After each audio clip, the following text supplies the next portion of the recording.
आपण भारतीय स्वातंत्र्याचा अमृत महोत्सवी वर्ष साजरे करत आहोत।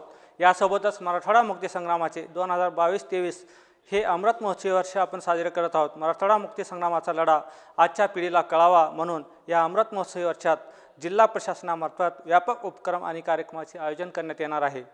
मराठवाडा मुक्ती संग्रामात हिंगोलीकरांचे योगदान खूप महत्त्वाचे असल्याने जिल्हा माहिती कार्यालय हिंगोली यांच्या वतीने आपण मराठवाडा मुक्ती संग्रामात हिंगोली जिल्ह्याचे योगदान या विषयावर व्याख्यानाचे आयोजन करण्यात आले असून आज आपण श्री प्राध्यापक डॉक्टर रामभाऊ मुटकुळे यांचे मराठवाडा स्वातंत्र्य सेनानी गंगारामजी कराळे यांचे मराठवाडा मुक्ती संग्रामातील योगदान या विषयावरील व्याख्यान ऐकणार आहोत। सर्वांना नमस्कार। हैदराबाद स्वातंत्र्य संग्रामाचा अमृत महोत्सव साजरा करत असताना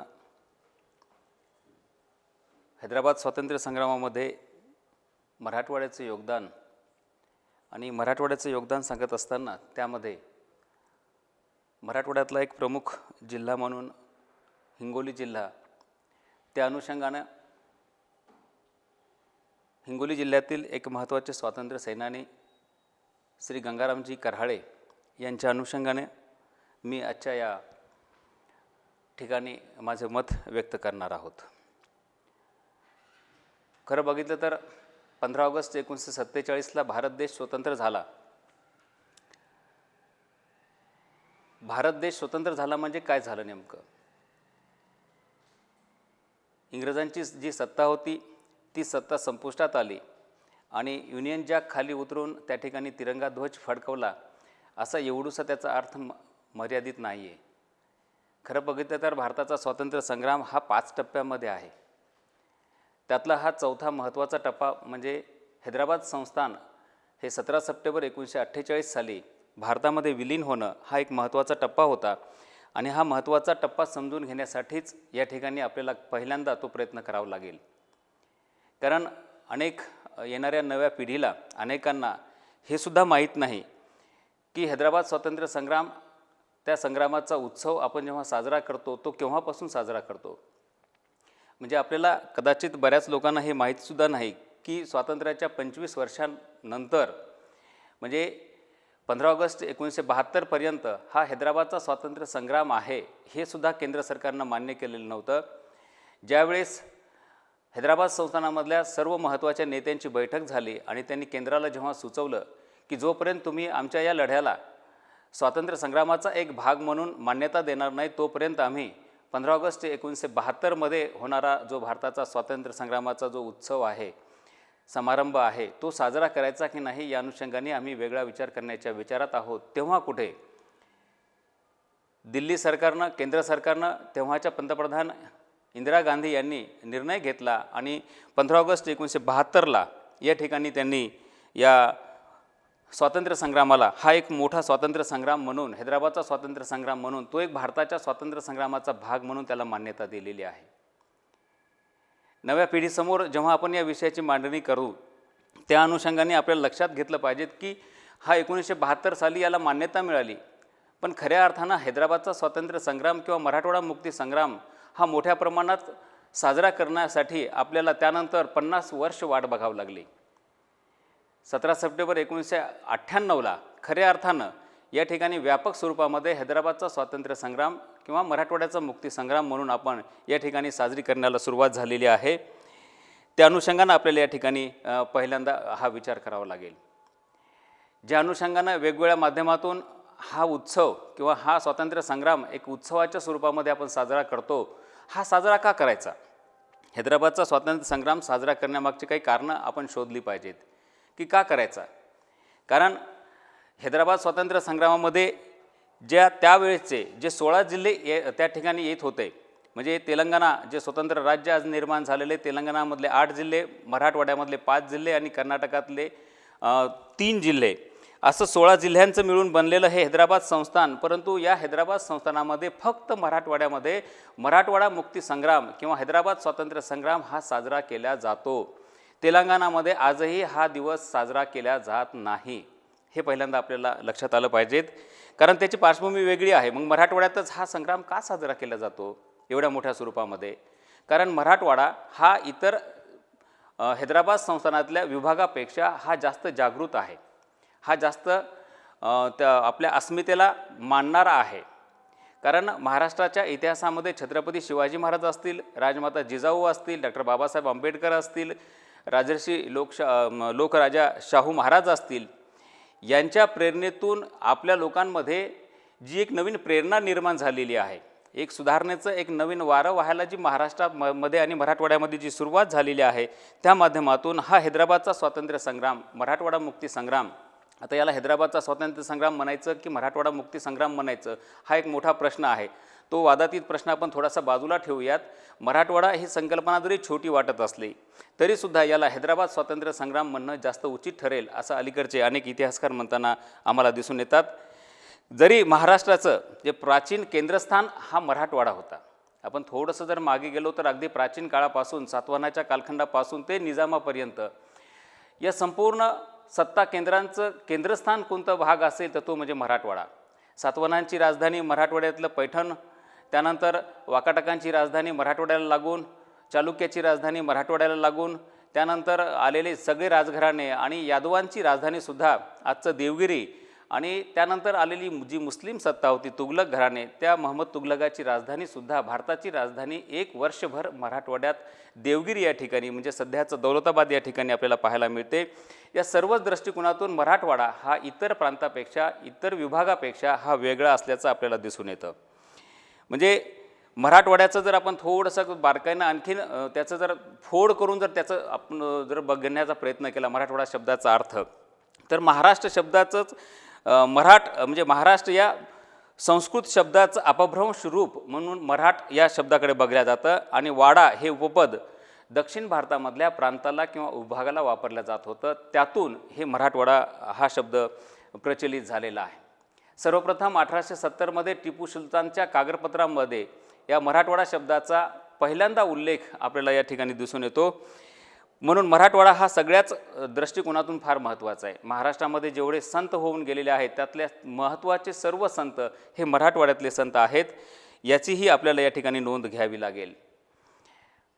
जेव्हा मराठ्यांचं राज्य महाराष्ट्र आणि देशभर पसरू लागलं तेव्हा मराठ्यांच्या राज्यांना शह देण्यासाठी, स्वराज्याला शह देण्यासाठी जाणीवपूर्वक मोगल बादशहांनी निजामाची नेमणूक ही हैदराबाद या ठिकाणी म्हणजे तेव्हाचं भागानगर, आत्ताचं हैदराबाद या भागानगर ठिकाणी निजामाची नेमणूक केली.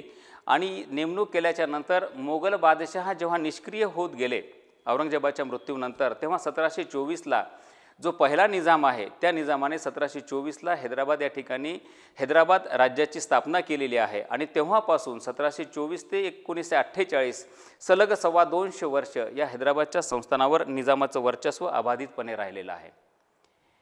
हा मराठवाडा मुक्ती संग्राम का साजरा करायचा हे समजून घेत असताना आपल्याला पहिल्यांदा लक्षात आलं पाहिजे की हैदराबाद संस्थानाची स्थापना झाली तेव्हापासून सलग 2.25 वर्ष ज्या हैदराबादच्या निजामाच्या ज्यांच्यासोबत लढाया झाल्या त्या सर्वांसोबत या हैदराबादच्या निजामाचा पराभव झाला, तरीसुद्धा हे हैदराबादचं राज्य मात्र टिकून होतं. हे हैदराबादचं राज्य इंग्रजाच्या वर्चस्वाखाली होतं. इंग्रजांचं मांडलिक राज्य होतं. इंग्रजाची सत्ता पूर्णपणे 1947ला 15 ऑगस्ट 1947ला संपली, परंतु हैदराबादच्या या निजामाचं राज्य मात्र त्यानंतरसुद्धा 1 वर्ष अबाधित राहिलेलं आहे.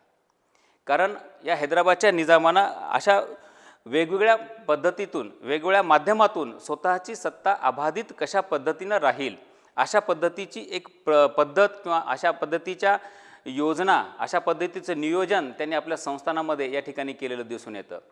त्या कालखंडाचा जर विचार केला तर राजकीय परिस्थिती तुम्ही बघा, धार्मिक परिस्थिती बघा, शैक्षणिक परिस्थिती बघा, सामाजिक परिस्थिती बघा किंवा आर्थिक परिस्थिती बघा, या सगळ्या गोष्टीवर निजामाचं प्रचंड वर्चस्व होतं. आपण जर थोडंसं भाषिक दृष्टिकोनातून बघितलं तर हे हैदराबाद संस्थान 3 भाषिक मोठ्या प्रमाणात राहत होते, ज्याच्यामध्ये तेलुगू लोक मोठ्या प्रमाणात होते. जवळपास तेलुगू भाषा बोलणारे 8 जिल्हे होते, ज्याच्यामध्ये 75,29,000 तेलुगू भाषा बोलणारे लोक होते. 5 जिल्हे मराठी भाषिकांचे होते. जवळपास 40 लक्ष लोकसंख्या ही मराठी भाषिकांची होती. 3 जिल्हे कानडी भाषा बोलणाऱ्यांचे होते, ज्यामध्ये 17,24,000 कानडी भाषिक होते. तर उर्दू बोलणारे केवळ 22 लक्ष च्या जवळपास उर्दू बोलणारे भाषा बोलणारे लोक होते. हैदराबाद संस्थानाचं स्वरूप आणि रचना जर आपण समजून घेण्याचा प्रयत्न केला तर भारताच्या इतिहासामध्ये इंग्रजांचं राज्य असताना इंग्रजांचं राज्य वेगळं आणि इंग्रजांच्या वर्चस्वाखाली काम करणारे, त्यांचे मांडलिक म्हणून काम करणारे जवळपास 563 संस्थानिक हे भारताच्या या वेगवेगळ्या भूभागावर आपल्याला अस्तित्वात असताना दिसून येतात. त्यातलं सगळ्यात महत्त्वाचं संस्थान कोणतं असेल, जे भारताच्या मध्यभागी होतं, लोकसंख्येच्या दृष्टिकोनातून भारतातलं सर्वात मोठं संस्थान म्हणून हैदराबादच्या संस्थानाचा विचार या ठिकाणी करावा लागतो. परंतु याचं स्वरूप जर बघितलं तर या ठिकाणचा जो राजा होता तो धर्माने मुस्लिम होता. प्रजा मात्र बहुतांश प्रजा ही हिंदू होती. म्हणजे 88% प्रजा ही हिंदू आणि फक्त 12% प्रजा ही मुस्लिम. परंतु हे 12% मुस्लिम असलेली अल्पसंख्याक वर्ग हा सत्तेच्याच स्थानी असल्यामुळं संपूर्ण परिस्थितीवर या मुस्लिमांचं वर्चस्व या ठिकाणी आपल्याला दिसून येतं. आणि मग स्वतःचं आपण अल्पसंख्याक असल्यामुळं, सत्ता स्वतःच्या हातात असल्यामुळं सामाजिक दृष्टिकोनातून असू द्या किंवा राजकीय दृष्टिकोनातून असू द्या किंवा शैक्षणिक दृष्टिकोनातून असू द्या, या ठिकाणी मुस्लिमांना जास्तीत जास्त कसे फायदे दिले जातील, धार्मिक दृष्टिकोनातून मुस्लिमांना कसं झुकतं माप देता येतील आणि इतर धर्मियांना म्हणजे विशेष करून हिंदू धर्मियांना कशा पद्धतीनं नीच स्थान किंवा खालच्या दर्जाचं, दुय्यम दर्जाचं स्थान देता येईल, अशा पद्धतीची रचना ही जाणीवपूर्वक हैदराबाद निजामानं या ठिकाणी केलेली होती. या 225 वर्षामध्ये जवळपास 7 निजाम होऊन गेले. त्यातला शेवटचा जो निजाम होता तो म्हणजे मीर उस्मान अली खान हा 1911 सत्तेवर आला. 1911 ते 1948च्या कालखंडामध्ये त्याने अशा पद्धतीची रचना करून घेतली, अशा पद्धतीचे नियम लागू केले की जेणेकरून त्याचं राज्य अबाधित राहील. त्याचं राज्य हे इंग्रजांच्या वर्चस्वाखाली असूनसुद्धा स्वतंत्र वृत्तीनं तो वागत होता. म्हणजे हा हैदराबादचा स्वातंत्र्य संग्राम यासाठी महत्त्वाचा आहे. म्हणजे एकीकडे आपण भारतीय स्वातंत्र्य संग्राम आणि दुसरीकडे हैदराबादचा स्वातंत्र्य संग्राम जर बघितला तर भारतीय स्वातंत्र्यापेक्षा हैदराबादचा स्वातंत्र्य संग्रामाचा लढा हा जास्त मोठा होता. हैदराबादचा स्वातंत्र्य संग्रामाचा लढा हा जास्त तीव्र होता. हैदराबादचा स्वातंत्र्य संग्राम हा त्याच्यापेक्षा मोठा, जास्त रक्तरंजित स्वरूपाचा आपल्याला दिसून येतो. कारण एकीकडे भारतावर राज्य करणारे इंग्रज काही दृष्टिकोनातून सुसंस्कृत होते, नैतिकतेच्या दृष्टिकोनातून ते निजामापेक्षा कितीतरी पुढे होते. उर्वरित भारतामध्ये कायद्याचं राज्य होतं, परंतु मराठवाड्यामध्ये हैदराबाद संस्थानामध्ये मात्र कायद्याचा कुठेही संबंध येत नव्हता. गुस्ती 52 आणि गुस्ती 53 सारखे जुलमी निजामाचे कायदे या ठिकाणी लागू होते. साधा एखादा समारंभ जरी हिंदू धर्मियांना घ्यायचा असेल तर मोठमोठे जाचक निर्बंध त्या समारंभावर होते. कुठल्याही पद्धतीचं धार्मिक दृष्टिकोनातून जर विचार केला तर हिंदूच्या कोणत्याही धार्मिक संस्थांना सरकारच्या वतीनं दिली जाणारी जी काही मदत होती, आर्थिक अनुदान जे होतं, ते मुस्लिम संस्थांच्या तुलनेनं हे अत्यंत कमी होतं. म्हणजे मुस्लिमांच्या धार्मिक संस्था हिंदूंच्या धार्मिक संस्थांच्या तुलनेमध्ये अतिशय कमी असताना आर्थिक अनुदान मात्र त्या अत्यंत कमी असलेल्या मुस्लिम धार्मिक संस्थांना जास्त आणि हिंदूंच्या धार्मिक संस्थांना कमी मिळायचं. अशा परिस्थितीमध्ये या ठिकाणी मराठवाड्यातल्या आणि हैदराबाद संस्थानातल्या लोकांच्या मनामध्ये स्वातंत्र्याची जाणीव निर्माण होऊ नये यासाठी त्याने वेगवेगळ्या माध्यमातून अन्यायी शासन यंत्रणा तर निर्माण केलीच, पण सहजपणे लोकांना या गुंगीमध्ये ठेवण्याच्या दृष्टिकोनातून दारूच्या दुकानाचे मोठमोठे परवाने सहजपणे दिले जात होते. आपण थोडक्यात जर विचार केला तर एकट्या मराठवाड्यामध्ये त्यावेळेस 1948च्या दरम्यान सहजपणे 1.5 लाख कागदोपत्री पुरावे म्हणजे आपल्याला सापडतात की 1.5 लाख दारूच्या दुकानाचे परवाने सहजपणे निजामाने मराठवाड्यातल्या लोकांना दिले होते, जेणेकरून मराठवाड्यातली जनता ह्या दारूच्या नशेमध्ये धुंद राहील, यांच्या मनामध्ये स्वातंत्र्याची जाणीवसुद्धा निर्माण होऊ नये, हा सुद्धा त्याच्या पाठीमागचा उद्देश होता. परंतु या ठिकाणी एवढं जरी असलं तरीसुद्धा अनेक स्वातंत्र्य सैनानी जे असे होते की त्यांनी वेगवेगळ्या संघटनाच्या माध्यमातून, वेगवेगळ्या परिषदेच्या माध्यमातून मराठवाड्यातल्या लोकांमध्ये स्वातंत्र्याची जाणीव निर्माण व्हावी, मराठवाड्यातले लोक निजामाच्या विरोधात पेटून उठावेत, निजामाची अन्याय आणि अत्याचारी सत्ता ही उधळून लावावी, यासाठी त्यांनी अगदी सुरुवातीच्या कालखंडापासून, मग त्याच्यामध्ये आर्य समाज असेल, प्रार्थना समाज असेल, महाराष्ट्र परिषद असेल, आंध्र परिषद असेल किंवा कर्नाटक परिषद असेल, या वेगवेगळ्या संघटनाच्या माध्यमातून जनजागृतीचं मोठं काम मात्र चालू होतं. आणि या जनजागृतीच्या कामामध्ये मराठवाडा हैदराबाद संस्थानामध्ये सर्वात अग्रेसर होता. आणि मग या मराठवाड्यात संपूर्ण हैदराबाद संस्थानाचं वैचारिक नेतृत्व, राजकीय नेतृत्व हे एक प्रकारे मराठवाड्याकडे आलेलं होतं. मग ज्याच्यामध्ये गोविंदभाई श्रॉफ असतील ज्याच्यामध्ये गंगाप्रसादजी अग्रवाल असतील हिंगोली जिल्ह्यामधले, ज्याच्यामध्ये हिंगोली जिल्ह्यामधले गंगारामजी कराळे असतील, दीपाजी पाटील असतील किंवा नाईक असतील किंवा टाकळगावांकर सारखे अनेक स्वातंत्र्य सेनानी आहेत. वसमत जिल्ह्याच्या अनुषंगाने जेव्हा मी या अनुषंगाने छोटंसं काम केलं तेव्हा वसमत तालुक्यामध्ये खूप मोठे स्वातंत्र्य सैनिक आहेत. म्हणजे गंगारामजी कराळे आहेत, गंगाप्रसादजी अग्रवाल आहेत, नागोबा दारेवार आहेत, बापूरावजी कन्नेवार आहेत, नारायण मास्तर मुंजाजी जावळे आहेत. असे असंख्य नावं आपल्याला सांगता येतील की ज्यांनी प्रत्यक्षपणे या रणसंग्रामामध्ये भाग घेऊन हा मराठवाडा मुक्त करण्याच्या अनुषंगाने स्वतःचे प्राणसुद्धा त्यांनी देण्यासाठी मागे पुढे पाहिले नाही.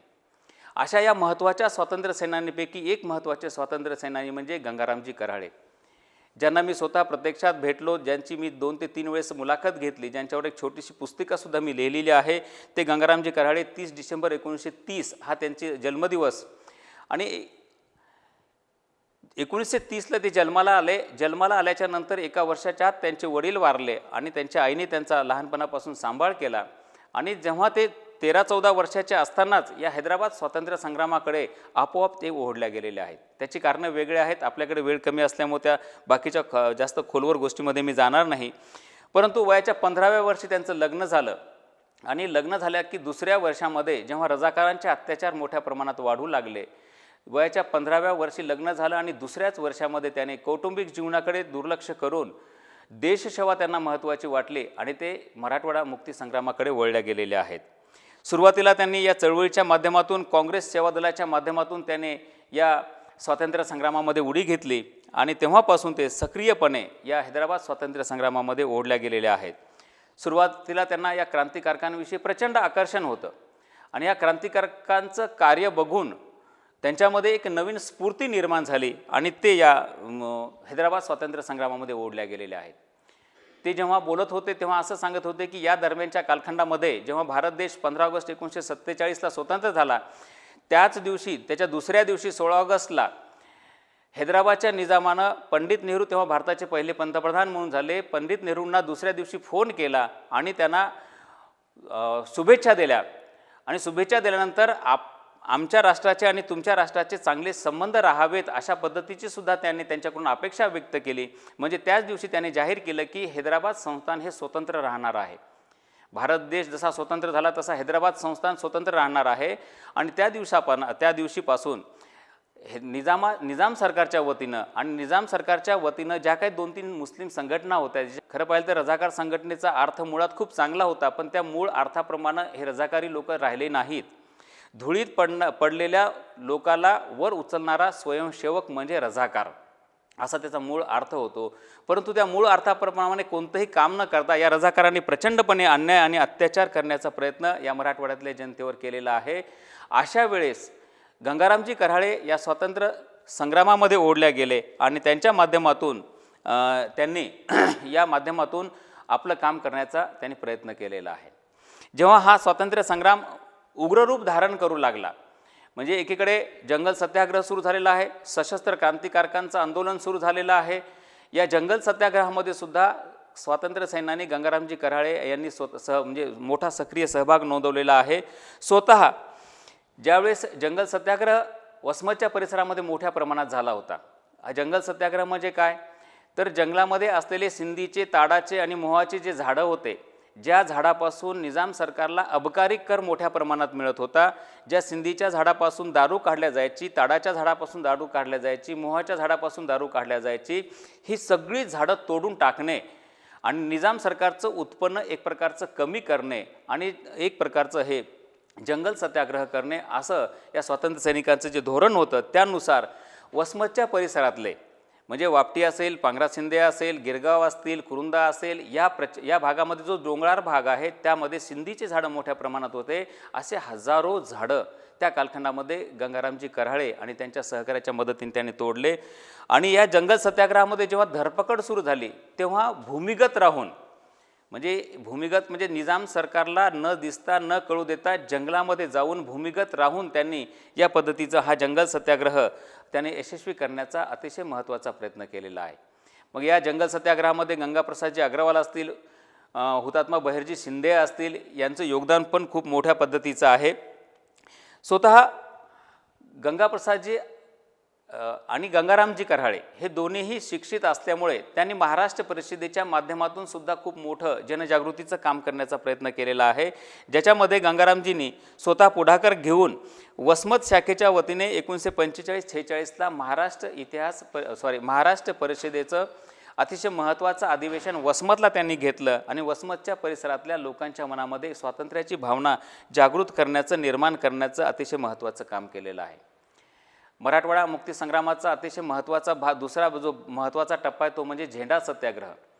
भारत देश जेव्हा स्वतंत्र झाला आणि स्वतंत्र झाल्यानंतर भारतीय तिरंगा ध्वज हा संपूर्ण संस्थानभर प्रत्येक माणसांनी आपापल्या घरावर फडकवावा यासाठी उभारला गेलेला हा सत्याग्रह होता. त्याला झेंडा सत्याग्रह म्हटलं जातं आणि या झेंडा सत्याग्रहाची अनेक उदाहरणं आहेत. परंतु गंगारामजी कराळेच्या अनुषंगाने सांगायचं झालं तर गंगारामजी कराळे यांनी नागोबा दारेवार यांच्या घरावर वसमतमध्ये पुढाकार घेऊन त्यांच्या घरावर झेंडा फडकवला होता. तिथला झेंडा फडकवल्यानंतर स्वतः ते गिरगावला गेले. गिरगावला गेल्यानंतर गिरगावच्या मुख्य ठिकाणी जाऊन तिथे सुद्धा प्रत्येक घरावर झेंडा फडकवण्याचं अतिशय महत्त्वाचं काम त्यांनी केलेलं आहे. झेंडा फडकवणं इतकं साधी सोपी गोष्ट नव्हती. झेंडा फडकवण्यावर निजाम सरकारचा कडक निर्बंध होता. जे झेंडा फडकवतील त्यांना अटक करण्यात येईल, त्यांना मारण्यात येईल अशा पद्धतीच्या धमक्यासुद्धा रजाकारांच्या वतीने येत होत्या. तरीसुद्धा या धमकीकडे लक्ष न देता गंगारामजींनी स्वतःच्या घरावर आणि वसमतच्या परिसरामध्ये झेंडा सत्याग्रह या ठिकाणी यशस्वीपणे त्यांनी राबवण्याचा प्रयत्न केलेला आहे. जेव्हा हा स्वातंत्र्य संग्राम म्हणजे त्याचा यशस्वी होण्याकडे जेव्हा वाटचाल होऊ लागली किंवा निजामाचे किंवा रजाकारांचे अत्याचार जास्त वाढू लागले, तेव्हा निजामाला आणि रजाकाराला जशाला तसं उत्तर देण्याच्या अनुषंगाने सशस्त्र आंदोलन जेव्हा सुरू झालं, या सशस्त्र आंदोलनामध्ये सुद्धा त्यांनी सहभाग घेतलेला आहे. सशस्त्र आंदोलनामध्ये मग वेगवेगळ्या प्रकारचे शस्त्र गंगारामजीची महत्त्वाची भूमिका आहे. म्हणजे विनायकराव चारठाणकर असतील किंवा नागोबा दारेवार असतील, यांच्यासह स्वतः ते बामणी पोलीस स्टेशनवर गेले आणि त्या ठिकाणी हल्ला केला आणि हल्ला केल्याच्या नंतर तो हल्ला यशस्वी करून दाखवलेला आहे. नव्हे तर या परिसरामधल्या जनतेला निर्भय करण्याचं आणि हा परिसर स्वतंत्र करण्याचं अतिशय महत्त्वाचं काम त्यांनी या माध्यमातून केलेलं आहे. सशस्त्र आंदोलनामध्ये सहभाग घेतल्याच्या नंतर दुसरी एक महत्त्वाची ॲक्शन त्यांच्या जीवनातली आहे, ती म्हणजे शिरड शहापूरच्या पोलीस स्टेशनवर हल्ला करणे. गंगाप्रसादजी अग्रवाल यांच्या नेतृत्वाखाली हा हल्ला करण्याची योजना जेव्हा आखण्यात आली, त्याच्यामध्ये महत्त्वाचं नाव म्हणजे गंगारामजी कराळे. शिरडच्या पोलीस स्टेशनवर हल्ला केला आणि तो हल्ला यशस्वी करण्याच्या अनुषंगाने म्हणजे त्या गोष्टी जर बघितल्या एवढ्या थरारक होत्या की आजसुद्धा त्या गोष्टीची जिथे आपण उजळणी करायचं म्हटलं तर अंगावर काटे उभे राहू शकतील. रात्रीच्या वेळेस अंधाऱ्या रात्रीमध्ये जेव्हा त्या पोलीस स्टेशनवर हल्ला करण्यासाठी गेले, अगदी काळोखी रात्र होती. म्हणजे हल्ला करायला जायचं असल्यामुळं कुठेही दिवाबत्ती किंवा टेंभा वगैरे त्यांना सोबत घेता येत नव्हता. अशा वेळेस एका उघड्या विहिरीमध्ये सगळे स्वातंत्र्यसैनिक पडणार, तेवढ्या त्यांच्यात लक्षात आले की समोर विहीर आहे. अशा कठीण प्रसंगाला तोंड देत या शिरडच्या पोलीस स्टेशनवर त्यांनी हल्ला केला आणि हा हल्लासुद्धा त्यांचा यशस्वी झालेला आहे, ज्या हल्ल्यामध्ये 2 निजामाचे पोलीससुद्धा त्या ठिकाणी मारले गेलेले आहेत.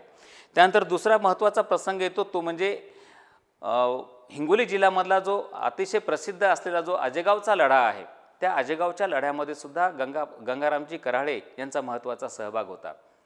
हुतात्मा बहिर्जी शिंदे हे ज्या लढ्यामध्ये शहीद झालेले आहेत, अमर झालेले आहेत, तो हा महत्त्वाचा लढा म्हणजे आजेगावचा लढा. हिंगोलीपासून शेनगाव तालुक्यामध्ये असलेलं अतिशय महत्त्वाचं गाव आणि बहिर्जीच्या बलिदानानं हे अजरामर झालेलं हे गाव.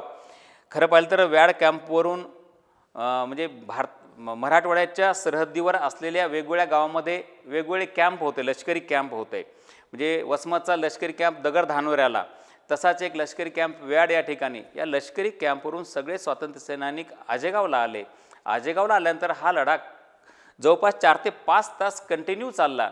परंतु जेव्हा या स्वातंत्र्य सैनिकांच्या जवळचे दारुगोळा शस्त्रास्त्रे संपत येऊ लागली तरीसुद्धा हे मागे हटायला तयार नाहीत. एवढ्यात एक निजामाच्या सैनिकाची गोळी ही बहिर्जीच्या डोक्यामध्ये लागली आणि बहिर्जी त्या ठिकाणी धारातीर्थी पडला.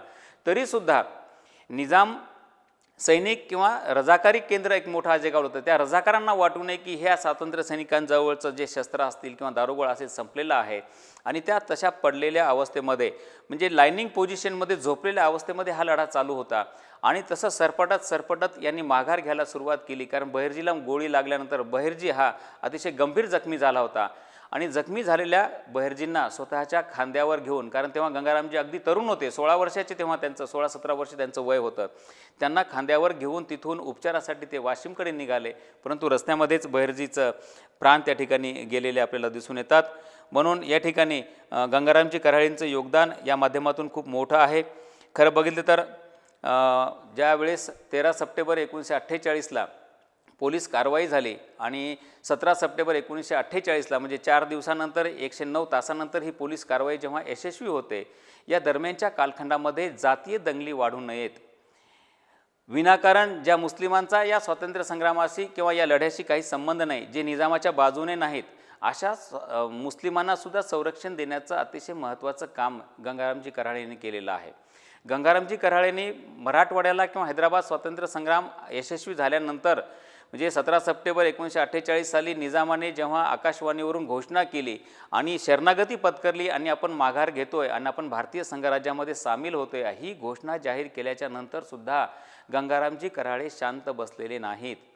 त्यांचं सामाजिक काम इतकं मोठं आहे की तेव्हापासून ते अगदी म्हणजे मागच्या 3 वर्षापूर्वी त्यांचा देहांत झालेला आहे, त्यांचा मृत्यू झालेला आहे, तोपर्यंत सततपणे ते समाजामध्ये सामाजिक कार्याच्या माध्यमातून, शैक्षणिक कार्याच्या माध्यमातून, सहकारी चळवळीच्या माध्यमातून त्यांनी आपलं काम चालू ठेवलं होतं. सहकारी चळवळीच्या माध्यमातून सुद्धा काही सांगता येते की 1962ला वसमत तालुक्यातील शेतकरी सहकारी खरेदी विक्री संघ त्याने स्थापन केलेला आहे. 1964ला परभणी जिल्हा सहकारी बोर्डाचे ते अध्यक्ष म्हणून त्यांनी काम केलेलं आहे. विभागीय सहकारी संघ औरंगाबादचे ते सेक्रेटरी होते. त्या माध्यमातून त्यांनी सहकार चळवळीचा प्रचार मोठ्या प्रमाणात केलेला आहे. वसमतचं जे बहिर्जी महाविद्यालय आहे, बहिर्जी शिक्षण संस्था बापटी संचलित, ही जी शिक्षण संस्था 1952 साली स्वामी रामानंद तीर्थांच्या पुढाकारातून जी स्थापन झालेली आहे, या संस्थेच्या स्थापनेमध्ये सुद्धा अतिशय महत्त्वाचा सहभाग, वाटा हा गंगारामजी कराळेंचा आपल्याला सांगता येतो. म्हणून गंगारामजी कराळेचं अतिशय महत्त्वाचं योगदान याच्यामध्ये आपल्याला देता येतं. त्यांनी 3-4 प्रकारचे वेगवेगळे पुस्तकंसुद्धा लिहिलेत. त्याच्यामध्ये व्यसन एक राष्ट्रीय संकट नावाचं पुस्तक आहे, ज्या माध्यमातून भारतीय तरुणाची नैतिकता या व्यसनाच्या माध्यमातून कशी ढासळत चाललेली आहे, कशी कमी होत चाललेली आहे आणि व्यसन हे कसं मोठं राष्ट्रावरचं येणाऱ्या म्हणजे राष्ट्रासमोरचं येणारं मोठं संकट कशा पद्धतीचं आहे, या संदर्भानं सुद्धा तरुणामध्ये जनजागृती करण्याचं अतिशय महत्त्वाचं काम आहे. म्हणून वेगवेगळ्या संस्थांनी त्यांना वेगवेगळे पुरस्कार देऊन त्यांचा गौरव करण्यात आलेला आहे. महाराष्ट्र शासनाने सुद्धा त्यांना डॉक्टर बाबासाहेब आंबेडकर दलित मित्र पुरस्कार देऊन त्यांचा गौरव केलेला आहे. अशा अनेक उपक्रमामुळे गंगारामजी कराळे हे आज सुद्धा त्या परिसरामध्ये आपल्या त्यांच्या विचाराच्या माध्यमातून ते जिवंत असताना आपल्याला दिसून येतात. म्हणून त्यांनी वेगवेगळ्या विषयावर वेगवेगळ्या अनुषंगाने आपले विचार व्यक्त केलेले आहेत. भारताची राज्यघटना बदलण्याच्या अनुषंगाने अलीकडे जे विचार चालू झालेले होते, ती भारताची राज्यघटना एवढी चांगली आहे आणि ती बदलण्याची कोणतीही आवश्यकता नाही, असं सुद्धा स्पष्ट मत त्यांनी या ठिकाणी मांडलेलं आहे. येणारा काळ हा अतिशय धकाधकीचा असल्यामुळं लहान मुलांपासून सर्वांवर योग्य संस्कार करण्याची सुद्धा किती मोठी आवश्यकता आहे, याची सुद्धा त्यांनी जाणीव करून देण्याचा आपल्या पुस्तकाच्या माध्यमातून प्रयत्न केलेला आहे. म्हणून नैतिकता महत्त्वाची आहे, नैतिकतेचा ऱ्हास होता कामा नये, यासाठी सुद्धा त्यांनी जनजागृती करण्याचा महत्त्वाचा प्रयत्न केलेला आहे. असे एक महत्त्वाचे हैदराबाद स्वातंत्र्य संग्रामामधले, मराठवाडा मुक्ती संग्रामामधले एक स्वातंत्र्य सैनानी आपल्या परिसरात असल्यामुळं आणि त्यांचं काम मोठं असल्यामुळं या निमित्तानं त्यांच्या आठवणीला या ठिकाणी मला उजाळा देता आला, त्यांची आठवण आपल्याला काढता आली. त्या निमित्तानं गंगारामजी कराळेंना परत एकदा त्रिवार नमन करून या ठिकाणी मी माझ्या वाणीला पूर्णविराम देतो. धन्यवाद.